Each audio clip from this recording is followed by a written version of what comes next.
Hello po, magandang umaga po. Ako po si Ana, ang inyong kabukid dito sa probinsya ng Quezon.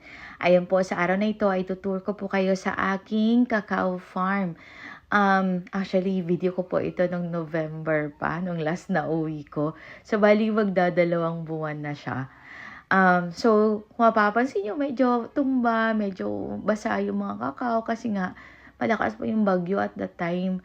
Kaya medyo naapektuhan to. And itong puno na to is medyo, nakatanim siya sa medyo mataas na lugar na ng parte ng bukid namin.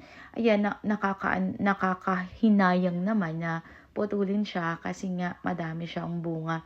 Pero ideally dapat hindi tumataas yung yung kakao kasi mahirap pa siyang i-harvest. Ayan. So, kung mapapansin niyo po, medyo payat pa yung mga puno ng kakao ko, no? Kasi bata pa siya, 4 years pa lang po yan siya. Kasi tinanim ko siya nung kasagsagan ng pandemic, mga patapos ng 2020, nung panahong 2020. Ayan. Isa pa rin po, makikita nyo dun sa iba ko palang mga puno dito, medyo nagkakaproblema yung iba kasi medyo nangingitim, no? I think, ganyan din yung problema doon sa mga ibang kakao dito sa probinsya namin. Pero hindi ko pa siya natitreat. So, kasi nag-iisip ako ng paraan kung paano na hindi siya masyadong gagamitan ng pesticide. So, kung meron po kayong alam, comment lang po kayo sa comment section. Ayan, kung mapapansin nyo po, yung mga puno ng kakao ko ay mayroong mga dahon ng niyog.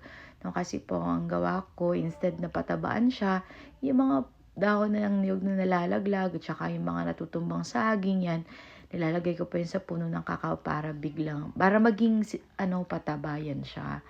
Ayan po, sana po ay nag-enjoy po kayo sa video ko.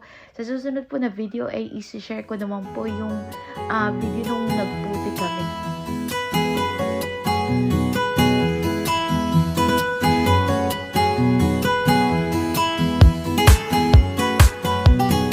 Sana po ay nag-enjoy kayo sa aking video. Again, ito po si Ana, ang inyong kabukid dito sa probinsya ng Quezon. Sa susunod pong muli, sana po ay mag-subscribe kayo. Thank you so much. Bye-bye!